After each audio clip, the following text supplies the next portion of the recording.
Hello, everyone. Welcome back. It's Kasim and John with Solutions 8 coming at you with more Google Ads genius. And John, take it away. Yeah, hope you guys aren't sick of us yet. This is gonna be kind of a cool one. So we recently had a new lead that we've been talking to recently that has a few brick and mortar locations. And I think this is actually really important, especially going through this whole COVID-19. And I probably dated this video. So if you're watching in 2023 and we're all not dead, hi. Hopefully everything's better now. We made it. So one thing that Google does is they've given us a new set of conversions. Not really new, it's over a year old now, but they've given us a set of conversions that they've just kind of stuck into our account and locked them. And they're actually really, really cool. And I wanted to share that with everyone here, just kind of give you a better understanding of what's possible, how to track it, what they mean. And it's really, really an interesting topic. So I'm gonna share my screen and jump right in.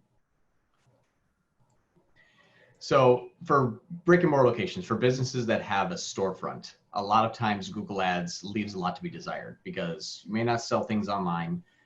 You may not be able to do lead generation because you're looking for people that are trying to come into your location. And Google's given us a way to see how they have been interacting with us after they've clicked on an ad.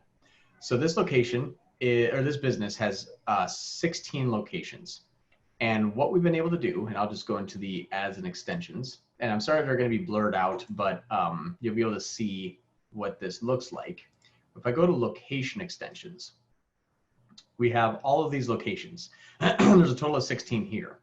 Now, what the location extensions do is it allows us to place an ad placement on the maps area of the Google search engine results page.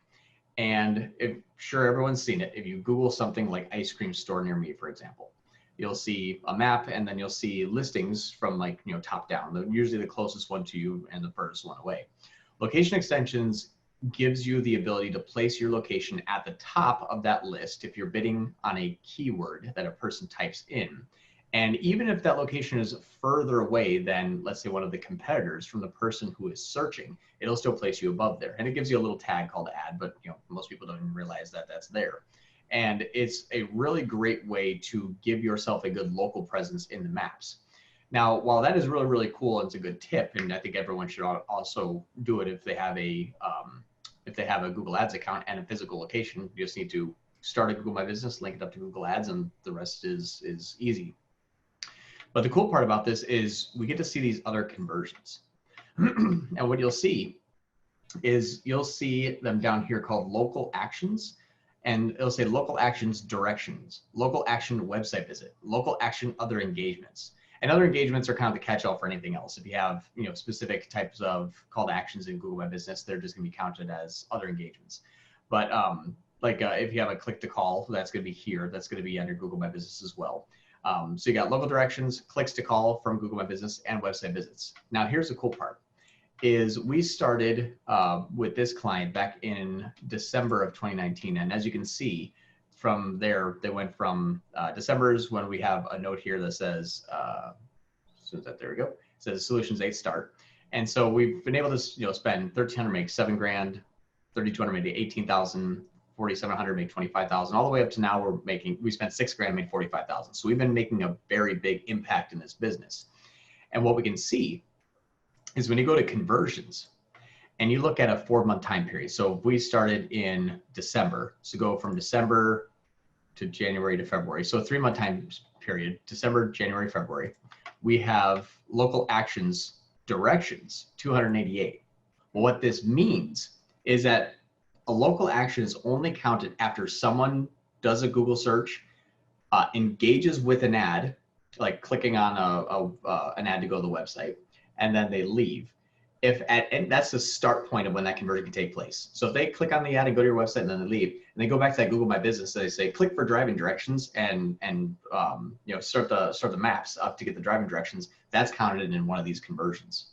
Same with clicks to call. I clicked on a map, I clicked on a Google engine search engine results ad, and I went to the website, I went back and I called somebody, or I visited the website or another engagement. We'll just focus on these 3 here because it's a little bit less convoluted. But the local action directions, this is going to those 16 locations. If we look at a time period before that, so we'll say September through November 30th, the 288 I think we started right at that time. Yeah, that's what it was. We started in November. So let me just do this here. Let me see, December 1st. Let's do all of December, 26 in December. And then let's look at January. Then you got 104. In February, you got 158. So as we've been engaging more, it's been climbing more. Can you optimize specifically for local actions? I imagine so you should know. You can't optimize for it, but Google, there's something called local campaigns, and those are a new thing with Google. That's actually going to be a good topic for another call. But Google actually has a whole now new set of Google ads for local businesses, and they actually will count the conversion of engagement into the store. So it's pretty cool that if they use local actions as one of the KPIs, but if they actually can track that person's cell phone from actually going into the store, they're called local campaigns, and that's the only thing that you can measure against a KPI. So it's like no e-commerce, no online conversions, no contact us. It's just like, hey, you're running Google local actions. It kind of takes over for you from there. And here's how many people found you and came to your store because of that. I like running full version of Google because I can sell stuff, I can generate leads, I can produce coupons. Those type of things are really, really cool. So there is kind of a subset of Google ads for local campaigns. But again, it's still in beta. It may evolve soon, but I think that for now, the best bet would be to start these, then see how your normal marketing is starting to gain more traction in the people that are driving to those locations, and something that we can measure against month over month. Yeah, it's just a really good lag indicator. Whatever happened to Google Beacon? Do you remember that? That's the local campaigns. Are they still using it? Yeah, so Google Beacon, for those that may not be in the know, Google sent out these little cylinders, these little white cylinders. They kind of look like toilet paper holders. It was very odd. And they just sent it to business owners, like, here you go. And no one really knew what to do with it. Like, why did Google send this to me? And it's like, don't worry, just hang on to it. Well, what they were doing is they were tracking like things like the Google Pixel phone. Those will interact with beacons, things like that are running through Google browser, GPS data if you share that with your Chrome browser, which most likely everyone does because no one knows how to turn it off. Thanks, Google. But all of those things are tracking your movements. And so if it says, hey, I'm looking at this ice cream shop, and ice cream shop has that beacon, or maybe next door has that beacon, and you go to that ice cream shop, it's like, oh, that person that did the Google search just got here. Local Actions is going to tell you that that person searched, found you, and then went to your location.